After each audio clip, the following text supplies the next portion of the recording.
അരിവില വർധനയോ അതേപോലെ തന്നെ കാലിയായ സപ്ലൈകോയിലെ മാവേലി സ്റ്റോറുകളുടെ അവസ്ഥയും കാരണം ജനജീവിതം ദുസ്സഹമായിരിക്കുകയാണ്. ഈ സാഹചര്യത്തിൽ 29-ാം തീയതി തിങ്കളാഴ്ച മഹിളാ കോൺഗ്രസ് സംസ്ഥാന കമ്മിറ്റിയുടെ നേതൃത്വത്തിൽ നിയമസഭയിലേക്ക് വീട്ടമ്മമാർ കാലിക്കലവുമായി മാർച്ച് നടത്തുകയാണ്.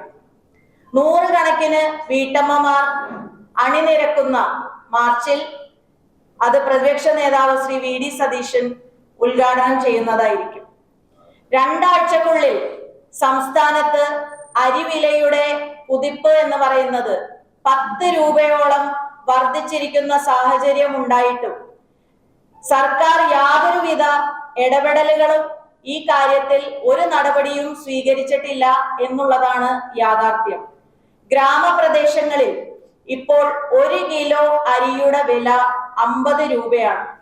പൊന്നി, കോല എന്നിവയ്ക്ക് 8 രൂപ വെച്ചാണ് വർദ്ധിച്ചിരിക്കുന്നത്. ഹോൾസെയിൽ മാർക്കറ്റിൽ 47 മുതൽ 65 രൂപ വരെയാണ് നിലവിലെ പൊന്നി അരിയുടെ വില. റീറ്റെയിൽ മാർക്കറ്റിൽ, അതായത് ഉപഭോക്താക്കൾ നൽകുന്നത് 55 മുതൽ 73 രൂപ വരെയാണ്. മലയാളികൾ ഏറ്റവും കൂടുതൽ ഉപയോഗിക്കുന്ന ജ്യോതി അരിയുടെ വില കിലോയ്ക്ക് 38-ൽ നിന്നും ഇപ്പോൾ 62 ആയിരിക്കുകയാണ്. സപ്ലൈകോയുടെ അവസ്ഥ എന്ന് പറയുന്നത് കുത്തഴിഞ്ഞ ഒരവസ്ഥയാണ്. സപ്ലൈകോ, മാവേലി സ്റ്റോറുകൾ, സൂപ്പർ മാർക്കറ്റുകൾ എന്നിവിടങ്ങളിൽ വിൽപ്പനയ്ക്കുള്ള അവശ്യ സാധനങ്ങൾക്ക് കടുത്ത ക്ഷാമം. സബ്സിഡി ഉള്ള അരി, പഞ്ചസാര, വെളിച്ചെണ്ണ എന്നിവ ഔട്ട്ലെറ്റുകളിൽ ലഭ്യമേ അല്ല. അരി, പയർ, പഞ്ചസാര, പരിപ്പ്, ചെറുപയർ എന്നിങ്ങനെയുള്ള 13 സബ്സിഡി ഇനങ്ങൾ, ആ ഉൽപ്പന്നങ്ങളൊന്നും സ്റ്റോക്കില്ല എന്നുള്ളതാണ് യാഥാർത്ഥ്യം. മാവേലി സ്റ്റോറുകളിൽ ഒഴിഞ്ഞ റാക്കുകൾ മാത്രമാണ് ഉള്ളത്.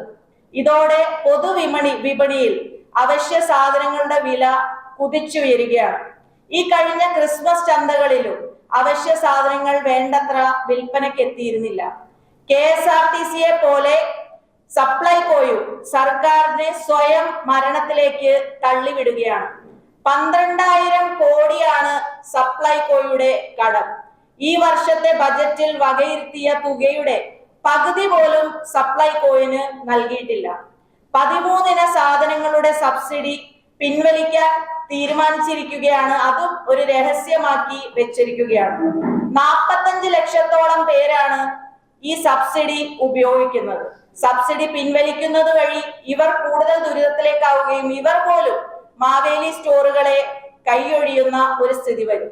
വില വർദ്ധിപ്പിക്കില്ല എന്നും ഗുണമേന്മയുള്ള സാധനങ്ങൾ വിൽക്കുമെന്നുമാണ് LDF പ്രകടന പത്രികയിൽ അവകാശപ്പെട്ടിരുന്നത്. പക്ഷെ അവർ തന്നെ അത് ലംഘിക്കുകയാണ്. കുടുംബ ബഡ്ജറ്റ് തകരുകയാണ്.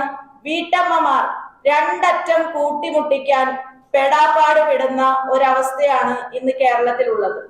സംസ്ഥാനം ഭരിക്കുന്ന മുഖ്യമന്ത്രി ശ്രീ പിണറായി വിജയന് കേരളത്തിലെ വീട്ടമ്മമാരെ കുറിച്ച് എന്തെങ്കിലും ചിന്തയുണ്ടോ എന്നാണ് മഹിളാ കോൺഗ്രസ് ചോദിക്കാൻ ആഗ്രഹിക്കുന്നത്. ബഡ്ജറ്റ് അവതരിപ്പിക്കാൻ പോകുന്ന ധനവകുപ്പ് മന്ത്രി ശ്രീ KN ബാലഗോപാൽ ഈ വരാൻ പോകുന്ന ബഡ്ജറ്റിൽ കുതിച്ചുയരുന്ന അരിവില പിടിച്ചു നിർത്താനും സപ്ലൈകോയുടെ സാധനങ്ങളുടെ ക്ഷാമം, ഈ ഒരു അവസ്ഥ, കുത്തഴിഞ്ഞ അവസ്ഥ മാറ്റാനും ബഡ്ജറ്റിൽ എന്തെങ്കിലും വകയിരുത്തുമോ എന്നും മഹിളാ കോൺഗ്രസ് ചോദിക്കുകയാണ്. ഭരിക്കുന്ന പാർട്ടിയുടെ സംസ്ഥാന സെക്രട്ടറിയായ ഗോവിന്ദ മാഷ് ഈ കാര്യങ്ങളെ കുറിച്ചും ഈ അവസ്ഥയെ കുറിച്ചൊന്നും മാഷിന് അറിഞ്ഞുകൂടെയെന്നും മാഷിന് മുഖ്യമന്ത്രിയെ ഒന്ന് ഉപദേശിച്ചുകൂടെ എന്നുമാണ് മഹിളാ കോൺഗ്രസ് ചോദിക്കുന്നത്. സർക്കാർ അടിയന്തരമായി 1000 കോടിയെങ്കിലും സപ്ലൈകോക്ക് ഉടനെ നൽകണമെന്നും അരിവില നിയന്ത്രിക്കാൻ, അത് പിടിച്ചു നിർത്താൻ ഇടപെടൽ നടത്തണമെന്നുമാണ് മഹിളാ കോൺഗ്രസ് ആവശ്യപ്പെടുന്നത്. സമരത്തിന്റെ 2ാം ഘട്ടമായ ജില്ലാ, ബ്ലോക്ക് കമ്മിറ്റികളുടെ നേതൃത്വത്തിൽ വീട്ടമ്മമാർ മാവേലി സ്റ്റോറുകളിലേക്ക് മാർച്ച് നടത്തുന്നതായിരിക്കും. 2ാമത്തെ വിഷയം മഹിളാ കോൺഗ്രസ് ഇവിടെ ഉന്നയിക്കാൻ ആഗ്രഹിക്കുന്നത് അനീഷയുടെ ഘാതകരെ അറസ്റ്റ് ചെയ്യണം എന്നുള്ളതാണ്. കൊല്ലത്തെ അസിസ്റ്റന്റ് പബ്ലിക് പ്രോസിക്യൂട്ടർ അനീഷയുടെ മരണത്തിന് ഉത്തരവാദികളായവരെ അറസ്റ്റ് ചെയ്യണമെന്ന് ആവശ്യപ്പെട്ട് ഇന്ന് 27-ാം തീയതി ഉച്ചയ്ക്ക് 2 മണിക്ക് കൊല്ലത്തെ പോലീസ് കമ്മീഷണർ ഓഫീസിലേക്ക് മഹിളാ കോൺഗ്രസ് മാർച്ച് നടത്തും. ഞാൻ ഉൾപ്പെടെയുള്ളവർ അതിൽ പങ്കെടുക്കും. അനീഷയുടെ മരണമൊഴിയെന്ന് കരുതാവുന്ന ശബ്ദരേഖയിലും ഡയറി കുറിപ്പിലും പ്രതികളെ കുറിച്ചും വ്യക്തികളെ കുറിച്ചും കൃത്യമായ സൂചിപ്പിച്ചിട്ടും സർക്കാരും പോലീസും കള്ളക്കളി നടത്തുകയാണ്. സഖാക്കളായ പ്രതികളെ സംരക്ഷിക്കാൻ വേണ്ടിയുള്ള പ്രവർത്തനത്തിലാണ് സർക്കാർ ശ്രമിക്കുന്നത്. കുറ്റവാളികളെ രക്ഷിക്കുന്ന ഡബിൾ എഞ്ചിൻ പ്രവർത്തനമാണ് പിണറായി വിജയന്റേത്. പീഡന കേസിൽ പ്രതിയായ എറണാകുളത്തെ ഗവൺമെന്റ് ലീഡർ PG മനുവിന്റെ മുൻകൂർ ജാമ്യാപേക്ഷ ഹൈക്കോടതി നിരസിച്ചിട്ടും പോലീസ് രക്ഷാകവചം ഒരുക്കിക്കൊണ്ട് അറസ്റ്റ് ചെയ്യാതെ സംരക്ഷിക്കുകയാണ്. ഇതേ സമീപനം തന്നെയാണ് കൊല്ലത്തും കാണുന്നത്. DPP-മാരുടെയും APP-മാരുടെയും പ്രവർത്തനം ഹൈക്കോടതിയും സർക്കാരും പ്രത്യേകം നിരീക്ഷിക്കണം എന്നുകൂടി മഹിളാ കോൺഗ്രസ് ആവശ്യപ്പെടുകയാണ്. 11 മണി പ്രതിപക്ഷ നേതാവ് ഉദ്ഘാടനം. അതിന്റെ ഡേറ്റ് തീരുമാനിച്ചിട്ടില്ല. നമ്മൾ അത് കഴിഞ്ഞിട്ടുള്ള ദിവസങ്ങളിൽ ഷെഡ്യൂള് അറിയിക്കും.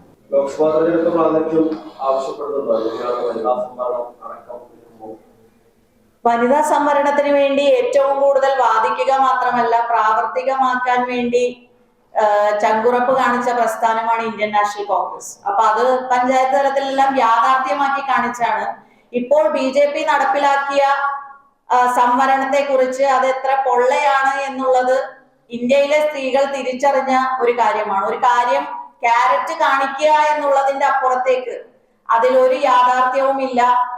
അത് അംഗീകരിക്കണമെങ്കിൽ നമുക്ക് ഈ വരുന്ന തെരഞ്ഞെടുപ്പിൽ അത് സാധ്യമാകണമായിരുന്നു. ഇപ്പോഴത്തെ നമ്മുടെ രാജ്യത്തെ സംബന്ധിച്ചിടത്തോളം ഇന്ത്യ മുന്നണി ഒറ്റക്കെട്ടായി വിജയിക്കുക എന്നുള്ളതാണ് ഏറ്റവും വലിയ അനിവാര്യത. അതിനു വേണ്ട ഏറ്റവും ഉചിതമായ സ്ഥാനാർത്ഥികളെ കേരളത്തിന്റെ കാര്യത്തിൽ UDF തീരുമാനിക്കും എന്നുള്ളതാണ് ഞങ്ങളുടെ വിശ്വാസം. അതിൽ പ്രത്യേക സാഹചര്യങ്ങൾ കണക്കിലെടുത്തുകൊണ്ട് മാത്രമേ ഈ തെരഞ്ഞെടുപ്പിൽ സ്ഥാനാർത്ഥികളെ തീരുമാനിക്കാൻ കഴിയുകയുള്ളൂ എന്നുള്ളതെല്ലാം ഒരു യാഥാർത്ഥ്യമാണ്. അപ്പോൾ എന്തായാലും വിജയം ഉറപ്പാക്കുന്ന 20-ൽ 20 UDF വിജയിക്കുന്ന ഒരു വിധിക്കായി മഹിളാ കോൺഗ്രസ് പ്രവർത്തിക്കും. മഹിളാ കോൺഗ്രസിന് വ്യക്തമായ തെരഞ്ഞെടുപ്പ് പ്രചരണത്തിനുള്ള എല്ലാ തീരുമാനങ്ങളും കഴിഞ്ഞ സംസ്ഥാന കമ്മിറ്റി യോഗത്തിൽ ദീപാദാസ് മുൻഷിജി AICCയുടെ സംഘടനാ ചുമതലയുള്ള AICC ജനറൽ സെക്രട്ടറി ദീപാദാസ് മുൻഷിജിയുടെ സാന്നിധ്യത്തിൽ മഹിളാ കോൺഗ്രസിന്റെ സംസ്ഥാന കമ്മിറ്റി എടുക്കുകയും കേരളത്തിലെ മുഴുവൻ ബൂത്തുകളിലും വനിതാ സ്ക്വാഡ് സജ്ജമാക്കാനുള്ള പ്രവർത്തനങ്ങൾ, അതായത് കഴിഞ്ഞ വർഷം നടന്ന പുനഃസംഘടനയുടെ ഭാഗമായി 81,365 ഭാരവാഹികളാണ് സംസ്ഥാനം മുതൽ വാർഡ് വരെ മഹിളാ കോൺഗ്രസിനുള്ളത്.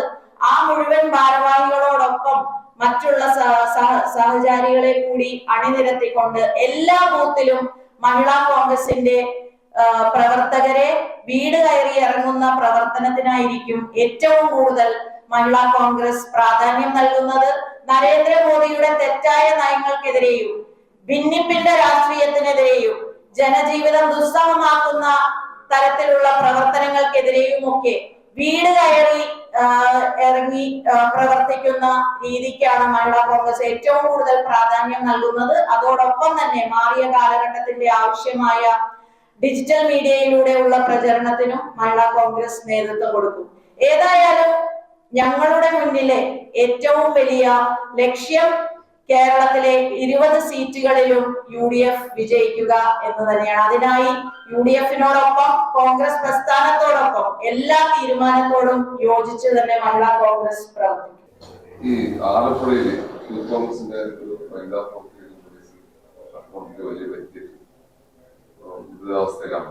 അതുമായി ബന്ധപ്പെട്ട് വനിതയെ കൂടിയാണല്ലോ. അപ്പൊ അതുമായി ബന്ധപ്പെട്ട് മഹിളാ കോൺഗ്രസിന്റെ അതിഭീകരമായ ഗുരുതരമായ ഒരു പ്രശ്നം തന്നെയാണ് പോലീസിന്റെ നരനായാട്ട്. യൂത്ത് കോൺഗ്രസിന്റെ സഹോദരന്മാരെയും സഹോദരിമാരെയും അതിഭീകരമായ രീതിയിലാണ് പോലീസ് ആക്രമിച്ചുകൊണ്ടിരിക്കുന്നത്. അത് കണ്ണൂരായാലും ആലപ്പുഴയിലായാലും. ആലപ്പുഴയിലെ മേഘയുടെ അവസ്ഥ ഞാൻ നേരിട്ട് തിരുവല്ല ആശുപത്രിയിൽ പോയി കണ്ട് മനസ്സിലാക്കിയതാണ്. വളരെ ദയനീയമായ അവസ്ഥയാണ് ആ കുട്ടി നേരിടേണ്ടി വന്നിട്ടുള്ളത്.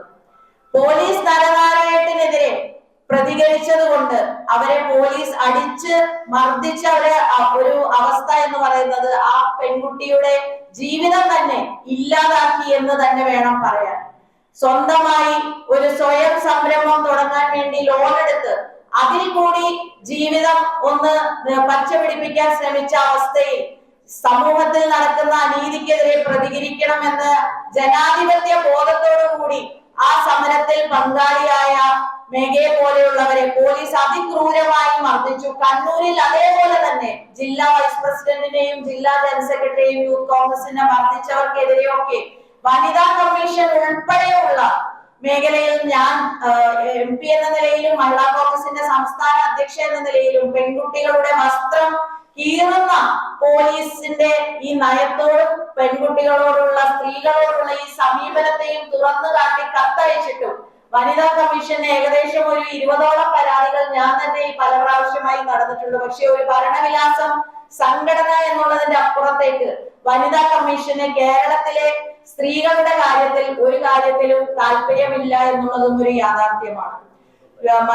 മഹിളാ കോൺഗ്രസ് ആലപ്പുഴ ജില്ലാ കമ്മിറ്റിയുടെ നേതൃത്വത്തിലും ആ നടന്ന അതിനെതിരെ മുടി മുറിച്ചുകൊണ്ടും വസ്ത്രങ്ങൾ പോലീസ് സ്റ്റേഷന്റെ മുമ്പിൽ വെച്ചുകൊണ്ടും ഉള്ള ഒരു സമരം കൂടി മഹിളാ കോൺഗ്രസ് നടത്തിയിരുന്നു. ഇത്തരത്തിൽ സ്ത്രീകളെ ആക്രമിച്ചും ഗുരുതരാവസ്ഥയിലാക്കിയൊക്കെ സ്ത്രീകളെ ശബ്ദിക്കാൻ ഇടവരുത്തില്ല എന്നുള്ള തരത്തിലാണ് പിണറായി വിജയനും കൂട്ടരും വിചാരിക്കുന്നതെങ്കിൽ അവർക്ക് തെറ്റി. ശക്തിയോടെ കൂടുതൽ ശക്തിയോടെ സ്ത്രീകൾ പ്രതികരിക്കും. പിണറായി വിജയൻ സർക്കാരിനെ താഴെ ഇറക്കാൻ വേണ്ടിയുള്ള പ്രവർത്തനങ്ങൾക്ക് ഏറ്റവും വലിയ പങ്ക് വഹിക്കാൻ പോകുന്നതും സ്ത്രീകൾ തന്നെയാണ്.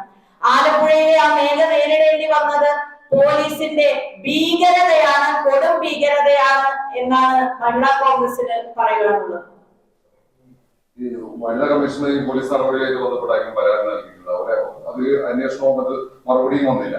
ഞാൻ ഇതുവരെ കൊടുത്ത പരാതികളിലൊന്നും വനിതാ കമ്മീഷന്റെ ഭാഗത്ത് നിന്ന് ഒരു തരത്തിലുള്ള ഇടപെടലുകളും ഉണ്ടായിട്ടില്ല എന്നുള്ളതാണ് യാഥാർത്ഥ്യം. പക്ഷെ നമ്മൾ നിയമപരമായി ചെയ്യേണ്ട കാര്യങ്ങൾ ചെയ്യാനുള്ളത് കൊണ്ട് നമ്മൾ വീണ്ടും വനിതാ കമ്മീഷന് ഓരോ പ്രാവശ്യവും നമ്മളത് കൊടുക്കുന്നു. പക്ഷെ വെറും ഒരു പോഷക സംഘടനയെ പോലെയാണ് കേരളത്തിലെ വനിതാ കമ്മീഷൻ പെരുമാറുന്നത്. ഈ തെരഞ്ഞെടുപ്പില് വിജയസാധ്യത മുൻനിർത്തിയായിരിക്കുമല്ലോ സ്ഥാനാർത്ഥികളൊക്കെ ഉണ്ടാവുക. ഒരു കോൺഗ്രസ് ആണല്ലോ വനിതാ സംവരണമൊക്കെ കൂടുതലായിട്ട് പറയുന്നത്. ഇത്തവണ കൂടുതൽ വനിതകൾക്ക് പ്രാധാന്യം നൽകേണ്ട അങ്ങനെയാണ്. അല്ല, അതിലൊരു സാഹചര്യമുള്ള ഞാൻ നേരത്തെ വിശദീകരിച്ചു. അതായത് കോൺഗ്രസ് എന്നും സ്ത്രീകൾക്ക് പ്രാധാന്യം നൽകണം, സ്ത്രീകൾ മുൻനിരയിലേക്ക് വരണം എന്ന് ആഗ്രഹിക്കുന്ന, അതിനുവേണ്ടി പ്രവർത്തിക്കുന്ന പ്രസ്ഥാനമാണ്. രാജ്യസഭയിലേക്ക് ഒരു സീറ്റ് വന്നപ്പോൾ മഹിളാ കോൺഗ്രസിന്റെ സംസ്ഥാന അധ്യക്ഷയായ എനിക്ക് ആ ഒരു അവസരം നൽകിയതൊക്കെ സ്ത്രീകൾക്ക് പ്രാതിനിധ്യം നൽകണം എന്നുള്ളതിന്റെ ഒരു ഉറച്ച വിശ്വാസം ഇന്ത്യൻ നാഷണൽ കോൺഗ്രസ് പുലർത്തുന്നത് കൊണ്ട് തന്നെയാണ്. പക്ഷെ ഇപ്പോഴത്തെ സാഹചര്യത്തിൽ നമ്മൾ ആവശ്യപ്പെട്ടതും, നമ്മൾ ആ സംവരണ ബില്ല് വന്നപ്പോഴും ആവശ്യപ്പെട്ടതും, ഈ വരാൻ പോകുന്ന ഇന്ത്യൻ നാഷണൽ കോൺഗ്രസ് എല്ലാവരും തന്നെ ലോക്സഭയിലും രാജ്യസഭയിലും ഒക്കെ പ്രസംഗിച്ച എല്ലാവരും ആവശ്യപ്പെട്ടത് ഒറ്റക്കെട്ടായി ഈ വരുന്ന തെരഞ്ഞെടുപ്പിൽ അത് സാധ്യമാക്കണം എന്നുള്ളതാണ്. പക്ഷെ അത് യാഥാർത്ഥ്യമാക്കാൻ നമ്മൾ അത്രയും ശ്രമിച്ചിട്ടും മൃഗീയ ഭൂരിപക്ഷമുള്ള BJP വെറും ഒരു ഐവാഷ് അല്ലെങ്കിൽ ഒരു തൽക്കാലം ഒരു കണ്ണിൽ പൊടിയിടുന്ന രീതിയിലുള്ള ഒരു ബില്ലാണ് പാസ്സാക്കിയത് എന്നുള്ളതാണ് യാഥാർത്ഥ്യം. ഇപ്പോൾ നമ്മുടെ മുന്നിലുള്ളത് വിജയം എന്നുള്ളതാണ്. അപ്പോൾ എല്ലാവിധ സാഹചര്യങ്ങളും കണക്കിലെടുത്തുകൊണ്ട് തന്നെയാണ് നമുക്ക് സ്ഥാനാർത്ഥികളെ തീരുമാനിക്കാൻ കഴിയുന്നത്. ഉചിതമായ തീരുമാനം UDF കൈകൊള്ളും എന്ന് തന്നെയാണ് മഹിളാ കോൺഗ്രസിന്റെ വിശ്വാസം. എന്ത് തീരുമാനം വിജയത്തിനായി UDF കൈകൊള്ളുന്നതും കോൺഗ്രസ് കൈകൊള്ളുന്നതും മഹിളാ കോൺഗ്രസ് ആ തീരുമാനത്തോടൊപ്പമാണ്.